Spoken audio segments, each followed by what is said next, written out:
हरियाणा में बीजेपी मंत्री के हारने की दो बड़ी वजहें। शहरों में वोट मिले लेकिन गांव में पिछड़े कांग्रेस के जेपी 6 कारणों से भारी पड़े। हरियाणा की हिसार सीट पर इस लोकसभा चुनाव में कांग्रेस का 15 साल का सूखा खत्म हो गया। साल 2004 में कांग्रेस के जयप्रकाश उर्फ जेपी इस सीट से सांसद चुने गए थे। इसके बाद 2024 में भी कांग्रेस के जयप्रकाश ने इस सीट से जीत हासिल की। उन्होंने कैबिनेट मंत्री और बीजेपी उम्मीदवार रणजीत सिंह चौटाला को 63,381 वोटों से हरा दिया। जयप्रकाश को 48.58% वोट मिले, जबकि रणजीत चौटाला को 43.19% ही वोट मिल पाए हैं। बीजेपी का वोट प्रतिशत पिछली बार की तुलना में 7.81% घट गया। 2019 में भाजपा को 51.13% वोट मिले थे, वहीं कांग्रेस को 2019 में 15.63% वोट मिले थे, जो बढ़कर 48.58% तक पहुंच गया।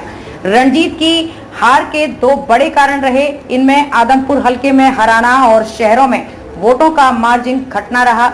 जयप्रकाश को 9 हलकों में से 6 में जीत मिली, जबकि रणजीत चौटाला 3 हलकों में ही जीत पाए। इसके अलावा जहां से जयप्रकाश जेपी को लीड मिलने की उम्मीद थी, उन हलकों से जेपी को बड़ा मार्जिन मिला। रणजीत चौटाला लीड को कवर नहीं कर पाए और आखिर में हार का मुंह देखना पड़ा। आइए जानते हैं जयप्रकाश की जीत के 6 बड़े कारण। जाट वोट बैंक का ना बंटना। जयप्रकाश की जीत का कारण जाट वोट बैंक का ना बंटना है। इस बार सभी प्रमुख पार्टियों भाजपा, कांग्रेस, जसपा और इनेलो ने जाट चेहरों को मैदान में उतारा था। भाजपा को उम्मीद थी कि इससे जाट वोट बैंक बटेगा। हिसार में करीब 33% जाट आबादी है, ऐसे में जाट वोट सीधा कांग्रेस को गया। जाट बाहुल्य हलके उचाना और नारनौद में जयप्रकाश को बम्पर वोट मिले। वहीं जसपा की नैना चौटाला को 22,032 और इनेलो की सुनैना चौटाला को 22,303 वोट मिले। दोनों को मिलाकर 44,335 वोट मिले। इससे अधिक 44,794 वोटों की लीड तो जयप्रकाश को नारनौद हलके से ही मिल गई। शहरों में कम मार्जिन। जयप्रकाश की जीत का कारण शहरों में कम मार्जिन से हारना रहा। शहरों में भाजपा प्रत्याशी रणजीत चौटाला को करीब 1 लाख वोटों से लीड मिलने की उम्मीद थी, मगर हिसार में रणजीत चौटाला को 36,605 और हांसी में 6,670 वोटों की लीड मिली।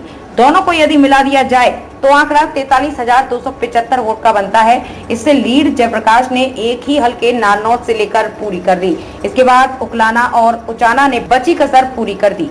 आदमपुर और नलवा से हार। भाजपा को पूरी उम्मीद थी कि कुलदीप बिश्नोई के गढ़ आदमपुर और डिप्टी स्पीकर रणवीर गंगवा के हलके नलवा से जीत मिलेगी, मगर आदमपुर में भाजपा 6,384 वोटों से हार गई। इसके अलावा नलवा हलके में भाजपा 2,439 वोटों से पीछे रही।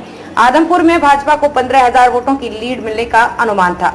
2 साल पहले हुए आदमपुर उपचुनाव में भव्य बिश्नोई करीब 15,000 से अधिक वोटों से जीते थे, मगर इस चुनाव में 2 साल पहले हुए चुनाव का मार्जिन तो घटाया ही, साथ ही 6,384 वोट लेकर जयप्रकाश ने बढ़त भी बनाई। पूर्व सीएम हुड्डा की रैली। पूर्व सीएम भूपेंद्र सिंह हुड्डा ने बालसमंद, बरवाला और नारनौद में रैलियां की। इनमें बालसमंद और नारनौद में जयप्रकाश को एक तरफा वोट पड़े, जबकि बरवाला में जीत का मार्जिन घटकर 11,657 वोट पर आ गया। बरवाला से जजपा विधायक जोगीराम सिहाग ने भाजपा को समर्थन दे रखा था। इसके बावजूद भाजपा बड़ी बढ़त नहीं ले पाई। 5वां अन्य जातियों का वोट भी मिला। जयप्रकाश को सबसे बड़ा फायदा अन्य जातियों के वोट बैंक ने पहुंचाया है। सभी पार्टियों ने जाट चेहरों पर दांव लगाया, इसलिए चुनाव जातिगत आधार पर नहीं बंट पाया। चुनाव में अन्य जातियों ने भी जयप्रकाश को वोट दिए। रिजर्व सीट माने जाने वाली उकलाना और बवानीखेड़ा विधानसभा में जयप्रकाश को 26,000 से अधिक वोटों की लीड मिली, जो जीत का सबसे बड़ा आधार बनी।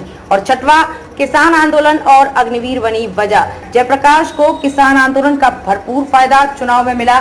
किसान आंदोलन में सक्रिय रहे लोगों ने भाजपा के खिलाफ कांग्रेस को वोट दिया। इसके अलावा ग्रामीण इलाकों में युवाओं को खासकर अग्निवीर योजना को लेकर काफी विरोधी दिया। बेरोजगारी सबसे बड़ा मुद्दा बनकर उभरी। वहीं महिलाओं ने महंगाई के खिलाफ कांग्रेस को वोट दिया, जिससे जयप्रकाश की जीत हुई। हांसी विधानसभा में चौटाला ने बढ़त बनाई। हांसी विधानसभा से रणजीत चौटाला ने 6,670 वोटों से जीत हासिल की है। 8 राउंड में हांसी से बीजेपी उम्मीदवार ने कांग्रेस उम्मीदवार से ज्यादा वोट हासिल किए। रणजीत चौटाला केवल शहरी एरिया में ही बढ़त बना पाए। रणजीत चौटाला को 65,228 तो वहीं कांग्रेस उम्मीदवार जयप्रकाश को 58,558 वोट प्राप्त हुए हैं।